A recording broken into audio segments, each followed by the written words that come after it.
Assalamualaikum warahmatullahi wabarakatuh. Assalatu wassalamu ala asyrafil anbiya'i wal mursalin wa ala alihi wa sahbihi ajmain. Rabbi shrahli sadri wa yassirli amri wahlul 'uqdatam min lisani yafqahu qawli. Amma ba'du. Pertama-tama, marilah kita panjatkan puji dan syukur kehadirat Allah Subhanahu wa Ta'ala, karena berkat rahmat dan karunia-Nya kita semua dapat berkumpul di ruang Zoom kali ini dalam keadaan sehat walafiat. Tak lupa sholawat serta salam semoga selalu terlimpah curahkan kepada junjungan kita Nabi besar Nabi Muhammad SAW beserta keluarganya, para sahabatnya, para tabi'in-tabi'itnya, dan kita selaku umatnya. Amin ya Allah ya Rabbal Alamin. Yang terhormat Ibu Dr. Cucun Sunaingsi SPD MPD selaku dosen pengampu mata kuliah landasan pendidikan, serta tidak lupa rekan-rekan semua yang saya cintai dan saya banggakan. Baiklah, untuk lebih mengefektifkan waktu, perkenalkan nama saya Yulianti Agustin dengan NIM 2202328 selaku moderator sekaligus pemateri yang akan memandu jalannya presentasi kali ini. Adapun topik yang akan kelompok kami sampaikan yaitu mengenai konsep pendidikan. Sebelumnya, saya akan memperkenalkan rekan-rekan saya dari kelompok 1. Ada saudari Rinrin Alfa Ariela dengan NIM 2208031 dan yang kedua saudari Nida Mahjatul Mujhilia dengan NIM 2202552. Selanjutnya, saya akan membacakan topik pembahasan yang pertama, yaitu mengenai pengertian pendidikan dalam arti luas. Sebelumnya, saya akan memaparkan terlebih dahulu apa itu arti pendidikan. Pendidikan merupakan sebuah pengajaran atau pelatihan yang di dalamnya terdapat proses pengubahan sikap atau perilaku seseorang yang menuju pada fase pendewasaan, pencerdasan, dan pematangan diri. Mengutip dari Raja Mudia Harjo pada tahun 2011 bahwa pendidikan berarti hidup. Artinya, pendidikan adalah segala pengalaman belajar yang berlangsung dalam segala lingkungan dan sepanjang hidup. Pendidikan adalah segala situasi hidup yang mempengaruhi pertumbuhan individu. Sedangkan, mengutip dari Ki Hajar Dewantara bahwa pendidikan adalah tuntutan tumbuh dan berkembangnya anak. Artinya, pendidikan merupakan upaya untuk menuntun kekuatan kodrat pada diri setiap anak agar mereka mampu tumbuh dan berkembang sebagai manusia maupun sebagai anggota masyarakat yang dapat mencapai keselamatan dan kebahagiaan dalam hidup mereka. Jadi, dapat disimpulkan bahwa pendidikan dalam arti luas di sini adalah segala sesuatu yang terjadi di dalam hidup atau bisa disebut dengan pengalaman. Dan pendidikan dalam arti luas ini tidak terikat dengan suatu lembaga apapun. Tanpa disadari, setiap manusia sudah memperoleh pendidikan bahkan sejak lahir. Contohnya, ketika seseorang bayi yang baru lahir, dia mampu bertumbuh dan berkembang sehingga mampu berbicara dan berjalan. Di mana semua itu tidak terjadi secara instan, tetapi perlu tahapan untuk menguasainya. Dalam hal ini adalah bagian dari pendidikan. 2. Pendidikan dalam arti sempit.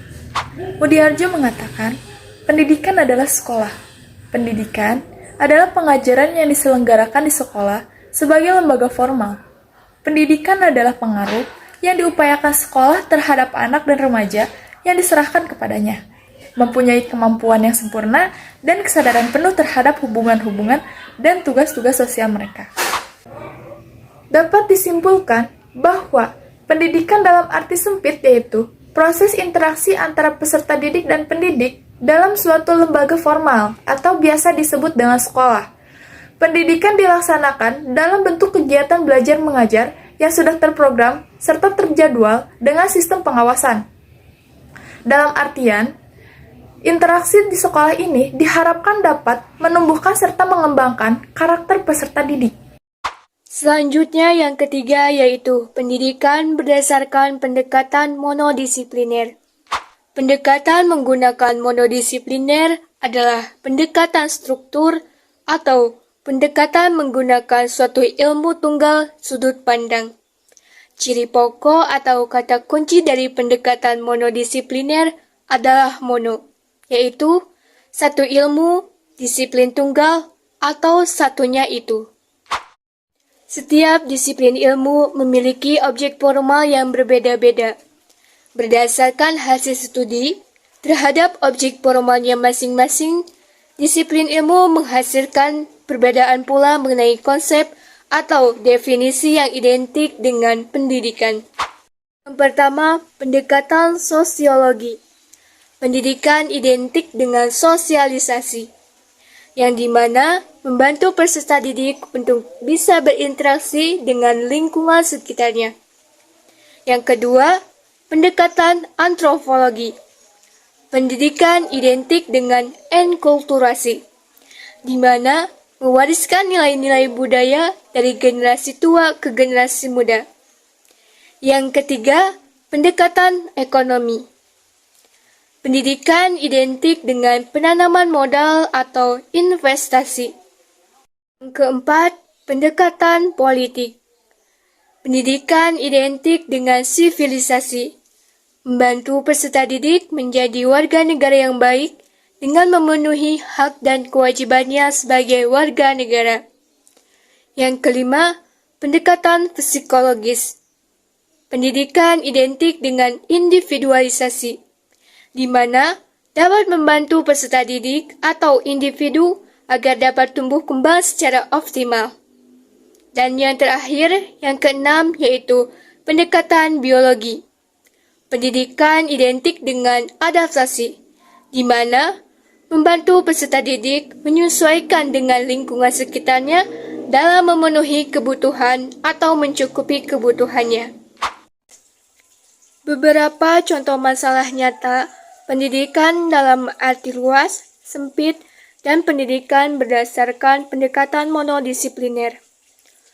Yang pertama, mahalnya biaya pendidikan sekolah dan rendahnya pendapatan per kapita orang tua, sehingga banyak anak Indonesia yang tidak bisa bersekolah lebih lanjut, bahkan tidak bisa bersekolah sama sekali. Dalam pasal 31 Undang-Undang 1945 ayat 1 yang berbunyi, setiap warga negara berhak mendapatkan pendidikan. Faktor ekonomi dianggap menjadi penyebab utama meningkatnya angka putus sekolah, karena biaya sekolah yang relatif mahal, terutama sekolah hingga jenjang yang lebih tinggi. Hal ini juga tidak sesuai dengan sila kelima Pancasila yang berbunyi keadilan sosial bagi seluruh rakyat Indonesia. Keadilan ini berarti semua masyarakat Indonesia dijamin keadilan sosialnya, terutama mendapatkan hak pendidikan dari negara. Upaya yang dilakukan pemerintah seperti dana BOS, beasiswa, atau sekolah gratis tidak membuat angka putus sekolah menurun. Angka putus sekolah sangat tinggi dari data statistik masyarakat. Dengan adanya kondisi seperti ini, sesuai dengan pengertian pendidikan dalam arti luas, pendidikan bukan hanya selalu tentang lembaga formal atau sekolah. Kita juga bisa mendapatkan pendidikan dengan memanfaatkan media sosial atau pengalaman dan nasihat dari orang-orang sekitar. Yang kedua, pembelajaran jarak jauh yang diterapkan sekolah dinilai belum efektif dan maksimal di masa COVID-19. Pembelajaran jarak jauh yang diterapkan sekolah maupun guru lewat media sosial seperti WhatsApp, Google Meet, atau sejenisnya dinilai belum efektif apabila diterapkan pada sekolah yang infrastrukturnya belum memadai. Oleh karena itu, peserta didik membutuhkan sarana prasarana yang digunakan, seperti jaringan internet yang memadai, dan yang paling penting, motivasi agar dapat mengikuti proses pembelajaran jarak jauh yang bersifat mandiri.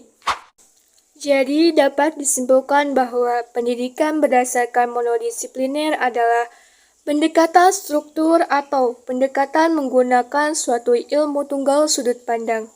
Ciri pokok atau kata kunci dari pendekatan monodisipliner adalah mono, yaitu satu ilmu, disiplin tunggal atau satunya itu. Terdapat 6 objek dalam pendekatan monodisipliner, yaitu sosiologi, antropologi, ekonomi, politik, psikologi, dan biologi. Kesimpulan: pendidikan merupakan sebuah pengalaman atau pengajaran yang di dalamnya terdapat proses pengubahan sikap atau perilaku seseorang yang menuju pada fase pendewasaan, pencerdasan, atau pematangan diri.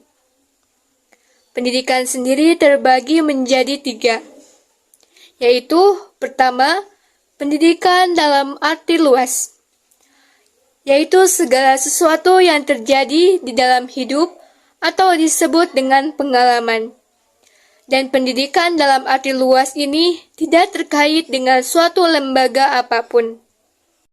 Kedua, pendidikan dalam arti sempit, yaitu proses interaksi antara peserta didik dan pendidik dalam suatu lembaga formal atau biasa disebut sekolah, dalam bentuk kegiatan belajar mengajar yang terprogram, terjadwal dengan sistem pengawasan.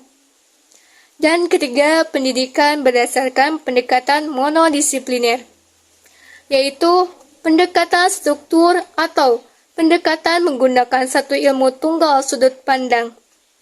Ciri pokok atau kata kunci dari pendekatan monodisipliner adalah mono, yaitu satu ilmu, disiplin tunggal, atau satunya itu.